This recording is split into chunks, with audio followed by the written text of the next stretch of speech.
Halo, assalamualaikum. Selamat datang kembali di channel Menara TC. Untuk video kali ini saya akan membahas Asus seri X550Z. Kondisi kerusakan ini sekarang untuk laptop yang ini kasusnya adalah beberapa tombol pada keyboardnya tidak aktif ya. Tombol Fn, tombol F1, tombol huruf-huruf ya, huruf-hurufnya huruf A, huruf dan sebagainya, ada banyak sekali tombol-tombol yang tidak bekerja. Untuk tombol tanda panah pun juga tidak bekerja. Untuk kasus-kasus yang seperti ini biasanya emang harus diganti ya, artinya tidak bisa kita servis keyboardnya gitu ya. Sebenarnya kalau misalnya kita telusuri bisa saja kita servis keyboardnya, tapi untuk kali ini saya ingin langsung pada mengganti gitu ya, mengganti keyboardnya. Nah, namun sebenarnya gini, untuk kondisi-kondisi tertentu ada beberapa laptop memang ketika beberapa tombol tidak bekerja itu bisa langsung kita ganti keyboardnya. Tetapi kalau misalnya ketika dengan cara mengganti keyboard ternyata juga tetap hasilnya beberapa tombol tidak aktif, itu artinya memang ada beberapa hal yang berkaitan dengan motherboard. Nah, cuman ini setelah kita cek ternyata ini hanya permasalahannya pada keyboard saja. Nah, saya tunjukkan kondisinya sekarang ya. Saya tunjukkan kenapa laptop ini keyboardnya harus kita ganti. Saya tunjukkan tombol-tombol yang jadi masalah. Nah, ini untuk tombol masuk ke F2 saja tidak mau. Saya perlihatkan ketika dia sudah masuk ke Windows. Nah, ini laptop Asus ya, Asus seri X550Z. Kemudian kita lihat nih, nah di sini menggunakan quad core X4.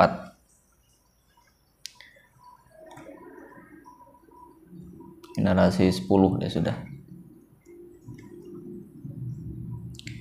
Kita lihat beberapa tombol yang bermasalah itu tombol apa saja sebenarnya. Sebenarnya kalau tombol-tombol yang masalah itu tombol function, misalnya hanya tombol F1, tombol F4 atau F5 itu nggak masalah ya. Tetapi masalahnya ini adalah beberapa tombol penting, tombol-tombol huruf itu banyak yang tidak aktif. Kita lihat nih. Saya bukakan dulu satu aplikasi deh. Misalnya Notepad ya.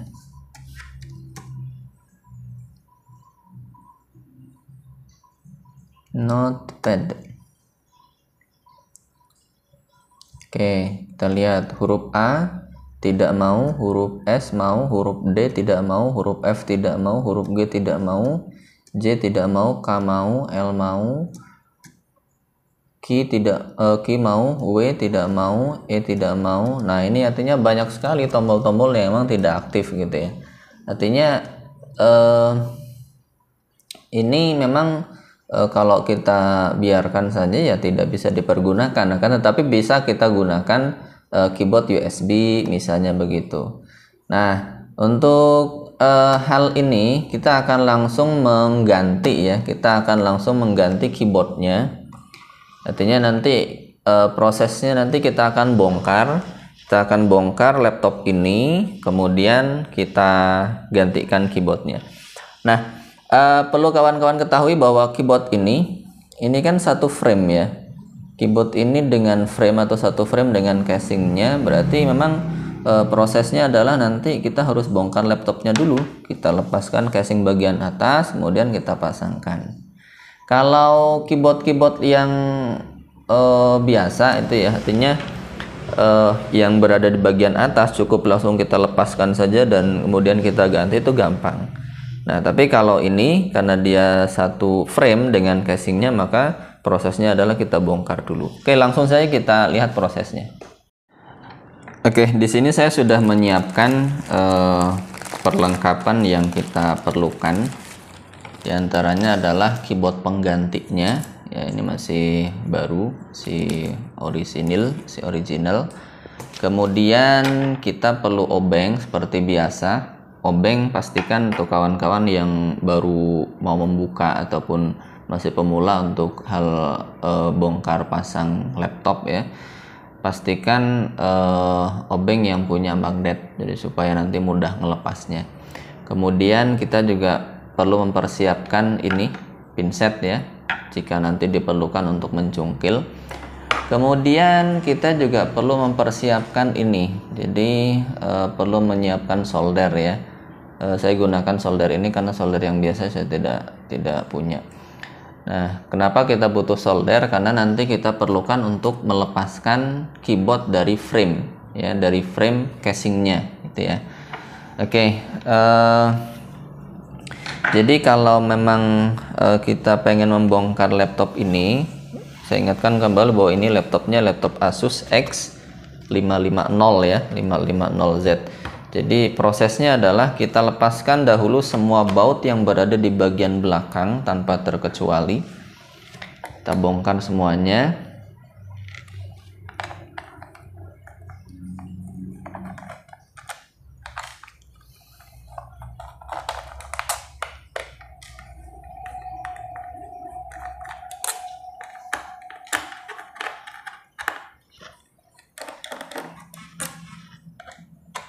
Kita bongkar, kita lepaskan semua baut yang terlihat ya, yang dari belakang.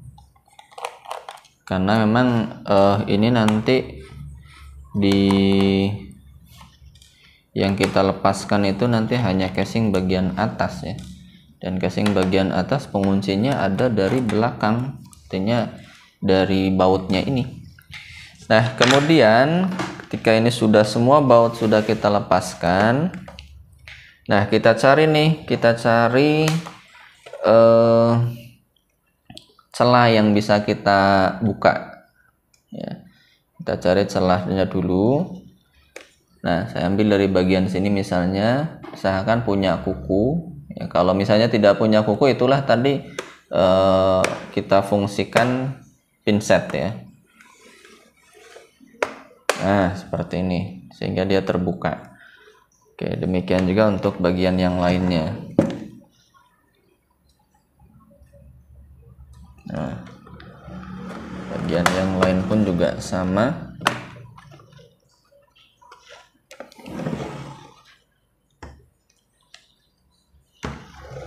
Kalau laptop ini sudah pernah dibongkar, gampang lepasnya. Tapi kalau yang masih belum pernah dibongkar sama sekali, itu emang rada sulit.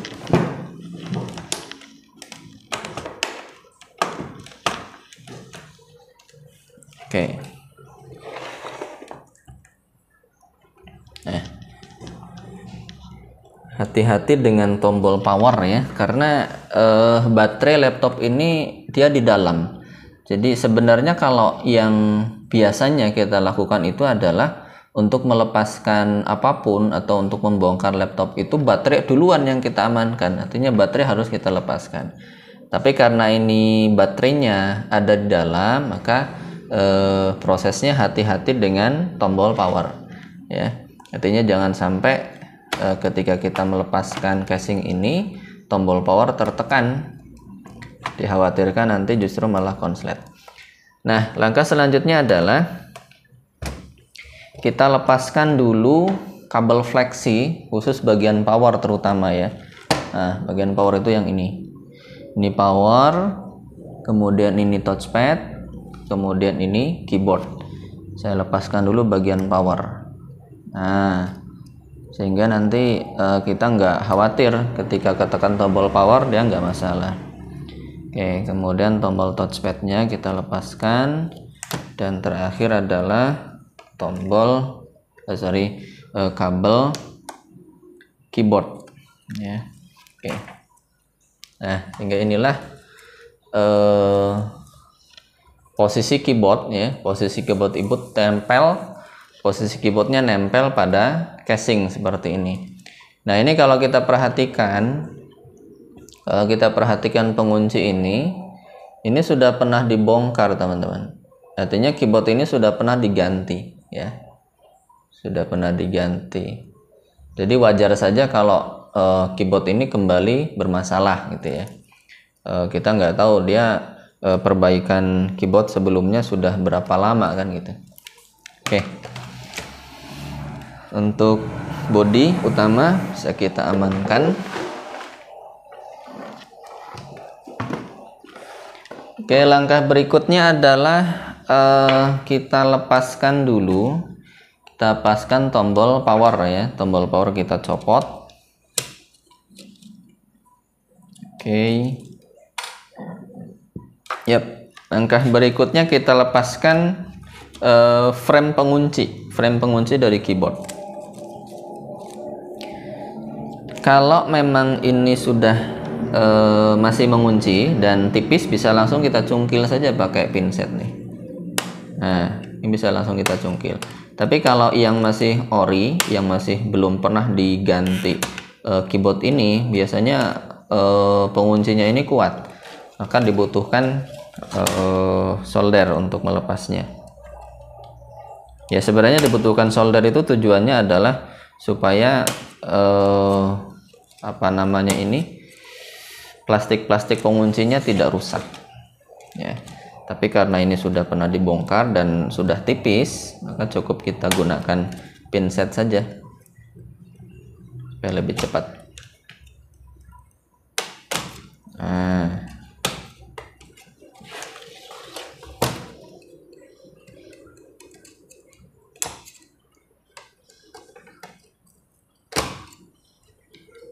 oke.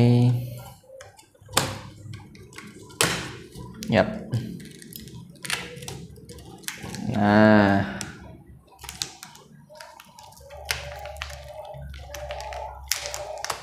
oke. Nah, seperti ini. Jadi ini frame penguncinya ya, frame penguncinya. Kemudian selanjutnya adalah keyboardnya. Nah, keyboard ini pun juga di sini ada pengunci masing-masing nih. Jadi setiap bolongan ini bolongan, kenapa kok dia ada bolongan-bolongan kecil itu? Nah, dia kan fungsinya adalah supaya untuk merekatkan ya, untuk merekatkan dengan body casing. Dan ini pun juga kalau misalnya sudah tipis, bisa langsung kita angkat saja pelan-pelan. Nah, tapi nanti untuk merekatkannya lagi kita butuh tambahan bekas casing ya, bekas casing ataupun juga bekas keyboard yang lain. Jadi untuk merekatkan langsung ke dalam casing atas. Oke. Nah, selanjutnya kita nyalakan solder. Nah, langkah berikutnya adalah ini kita pasangkan ya. Kita pasangkan keyboard yang baru. Kita pasangkan keyboard baru ke casing. Nah, kita upayakan ini bisa ngunci ya. Kita upayakan ini bisa ngunci. Jadi kita ambil posisi yang kira-kira bisa kita gunakan sebagai pengunci. Nah, ini dia. Jadi kita cari yang masih ada plastik-plastiknya.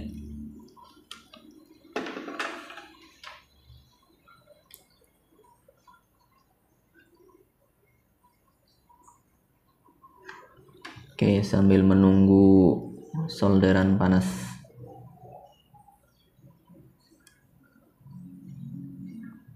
Nah, jadi prosesnya seperti itu ya. Jadi membongkar casingnya dahulu, kemudian barulah urusan keyboardnya nantinya. Dan memang perlu diperhatikan betul pada saat membongkar keyboard, membongkar casing apapun ya, untuk laptop apapun, perhatikan powernya, power masuknya. Hati-hati ketika membongkar, jadi usahakan tidak ada power yang sedang bekerja. Kalau misalnya masih ada baterai di dalam ya harus hati-hati. Oke, kita tes. Nah, ya. Nah, jadi kita panasi seperti ini supaya mengunci ke dari casing ke keyboardnya. Nah, seperti ini. Oke. Kemudian demikian juga untuk bagian yang lain, jadi kita cari mana yang kira-kira masih bisa kita gunakan.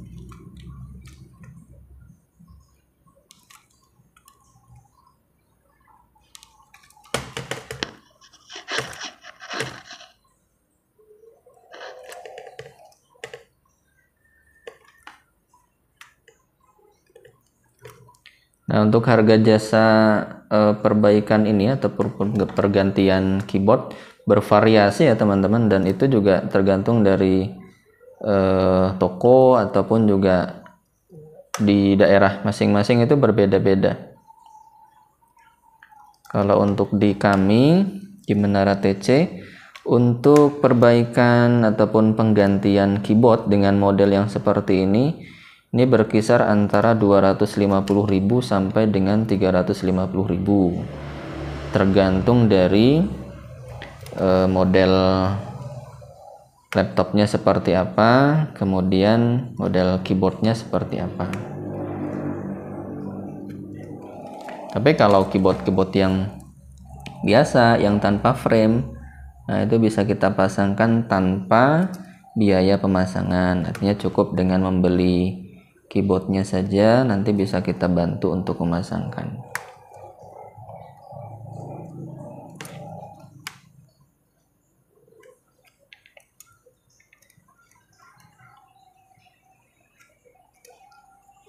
Jadi untuk harga jasa bervariasi ya. Cuman itu dia yang tadi saya sebutkan, bahwa range untuk perbaikan keyboard, penggantian keyboard itu ya itu antara 250 sampai dengan 350. Ya meskipun banyak di luar sana yang dengan harga 400 misalnya ataupun 450. Tapi itu pun juga ini ya, memang tergantung dari seri laptopnya sih. Karena ada beberapa laptop dengan keyboard yang lebih mahal karena mungkin langkanya ya. Jadi kalau laptopnya langka serinya, ya bisa jadi harganya justru malah lebih mahal nantinya.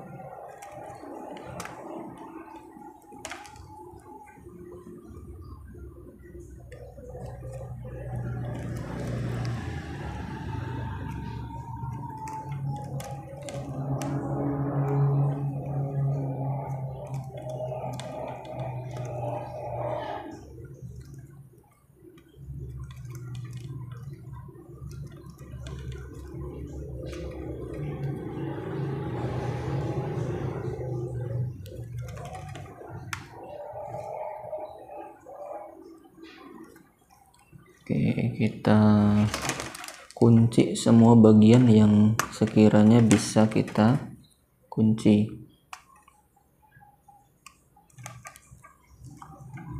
Karena nanti bisa ngunci atau tidak itu pun juga berpengaruh terhadap kualitas hasilnya ya.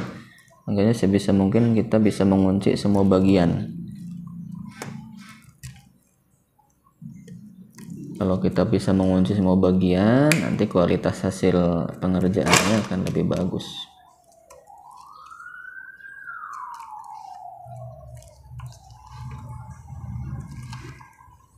Maka sebisa mungkin tadi pada saat kita bongkar itu jangan sampai pengunci-pengunci ini pada patah gitu ya. Oke. Nah, kemudian kita tutup dengan frame penutupnya ya.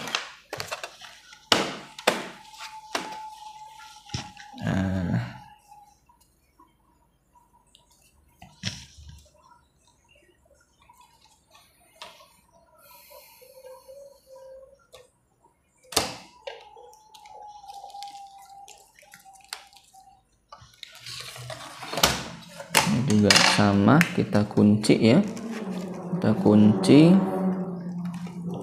Caranya supaya bisa ngunci pokoknya. Nah, kemudian yang ini dicek ininya ya, jadi supaya frame itu bisa masuk, ini karena dia bekas, ada bekas sisa-sisa solderan yang lama, ini kita bersihkan dulu supaya nanti hasilnya betul-betul bisa mengunci rapat.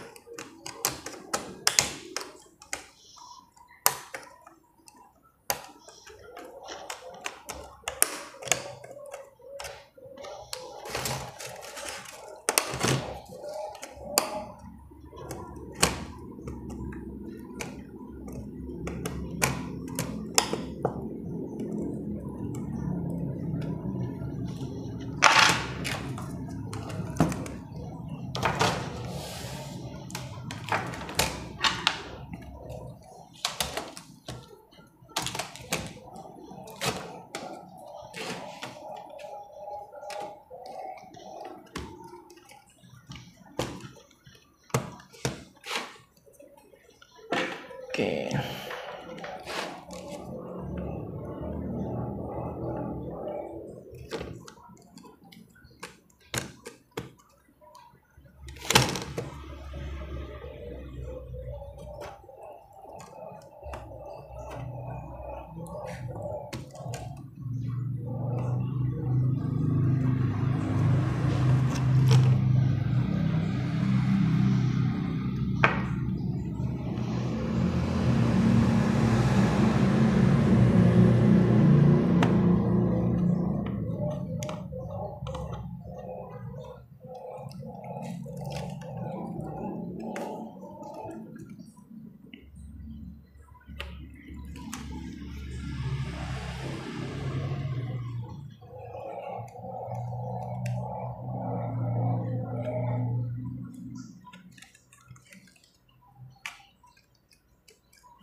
Oke, nah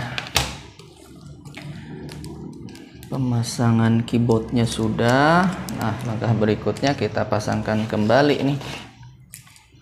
Kita pasangkan kembali ke laptopnya. Kita fix-kan sekarang.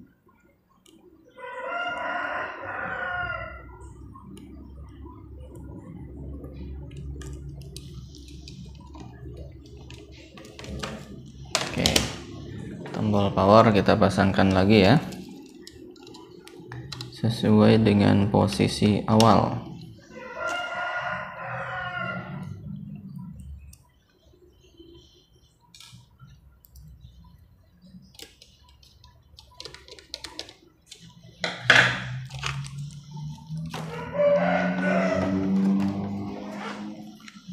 Oke, kita pasangkan kembali ke casing.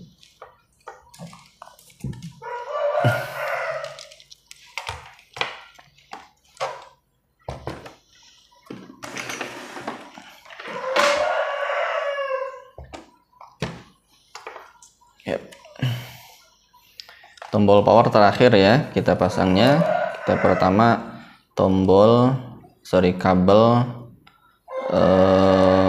kabelnya keyboardnya duluan.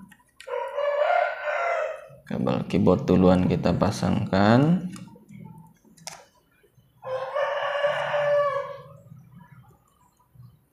Kemudian kabel touchpad kita masukkan. Kenapa tombol power terakhir? Untuk mencegah jangan sampai tombol power tertekan sebelum kita selesai memasangkan yang lain-lain. Nah, barulah tombol power, kabel power.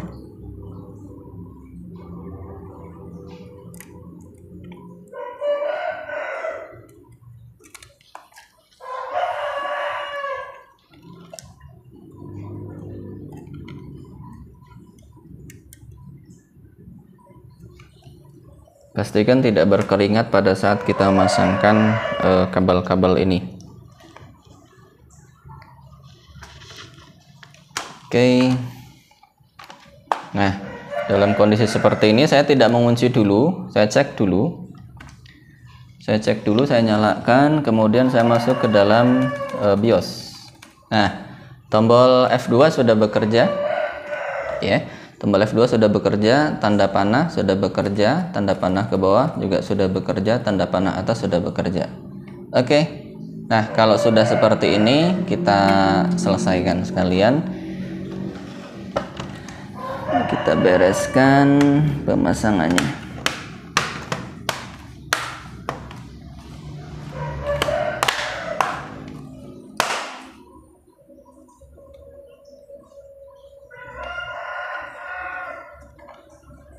Oh ya, sorry. Ini ada baut CD-ROM ya. Ada baut CD-ROM yang belum saya pasangkan. Bentar.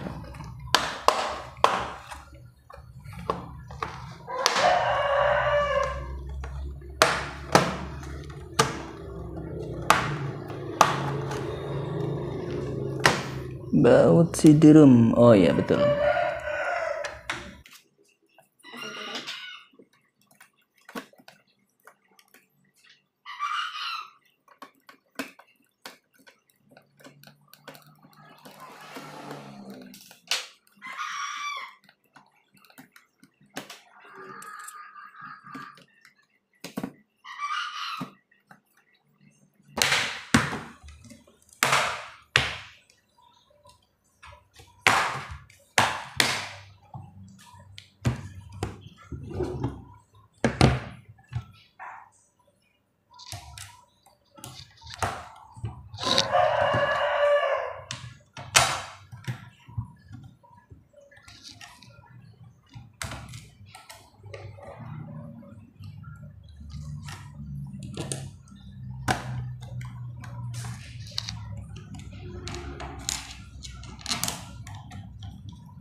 Oke, saatnya pengetesan.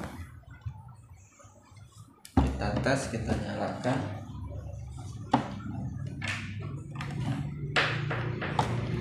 Bismillahirrahmanirrahim.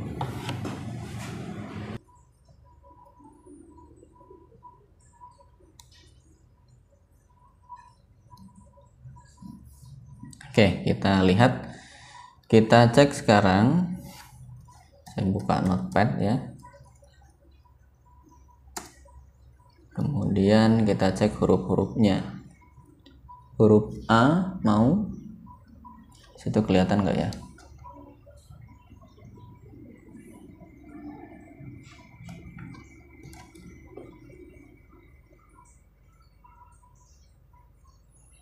Nah, kita cek huruf A, S, D, F, G, H, J, K, L, titik 2, Z, X, C, V, P, N, M, QWERTY, U, I, O, P. Nah, sudah aman semuanya, semua huruf, semua angka juga sudah aman.